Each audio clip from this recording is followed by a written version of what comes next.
Hello అండి, welcome back to my channel. మీరు చూస్తుంది హసీనా భాషా బ్లాగ్స్ 96. నేనైతే షాపింగ్కి వెళ్ళాను. గిద్దల నుంచి అసలు గుంటూరు వెళ్ళిందే షాపింగ్ కోసం. నేను గోల్డ్ అయితే తీసుకున్నా. గోల్డ్ పని అయిపోయిందని ఇంకా ఇంటికి వెళ్ళి అన్నీ పెట్టేసి గోల్డ్ మళ్ళీ అన్నం తినేసి ఇంకా మధ్యాహ్నం నుంచి డీమార్ట్కి వెళ్దామని బయలుదేరాము. నేను మా వారైతే మాకు డీమార్ట్ చాలా దగ్గర, మా అమ్మ వాళ్ళ ఇంటి దగ్గరికి. అక్కడ డీమార్ట్కి వెళ్ళి నాకు కిచెన్ వేర్ మొత్తం మార్చాలని నేనైతే వెళ్ళాను. అంటే కిచెన్ వేర్ అంటే మొత్తం స్టీల్ డబ్బాలు ఏం కాదు, ప్లాస్టిక్ సామాన్లు అవి లేవని సరిగా అవన్నీ మారుద్దాం అనుకున్నా. ప్లాస్టిక్ అప్పుడప్పుడు మారుస్తూ ఉండాలి, లేకుంటే ప్రాబ్లమ్స్ వస్తాయి హెల్త్ వైజ్గా. నేనైతే ప్లాస్టిక్ సామాన్లు మొత్తం తీసుకున్నాను. తీసుకొని ఇంకా వస్తూ ఇక్కడ హ్యాండ్ బ్యాగ్స్ బాగా కనపడ్డాయి, అవి కూడా చూశాను. పర్లేదు, బాగానే ఉన్నాయి, దేని రేటు దానికి ఉంది.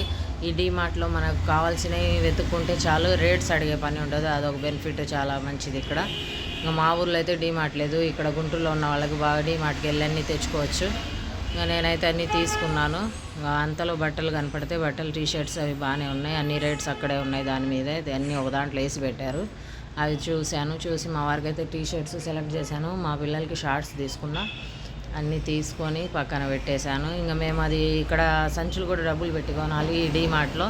ఇంటి దగ్గర నుంచి ఏమన్నా కవర్స్ తెచ్చుకుంటే మంచిది. మా అమ్మ వాళ్ళ ఇంట్లో డీమార్ట్కి వెళ్ళిన కవర్లు ఉంటే మా వారు ఇంటికి వెళ్ళి తెచ్చారు, దగ్గర కాబట్టి ఇల్లు. నేను అన్నీ బయట పెట్టుకొని ఉన్నాను. ఇంకా తెచ్చాక కవర్లో సంచులలో పెట్టుకొని మొత్తం ఇన్ని అయ్యాయి, 3-4 అయ్యాయి. మేము ఊరికి వచ్చేటప్పటికి లగేజ్, వెళ్ళేటప్పుడు ఒక బ్యాగ్తో వెళ్ళాను. ఇవన్నీ కొనేటప్పటికి ఇన్ని అయినాయి డబ్బాలు, అవన్నీ తీసుకొని వచ్చేసాను. ఓకే బాయ్ అండి, లైక్ చేయండి, షేర్ చేయండి, కామెంట్ చేయండి.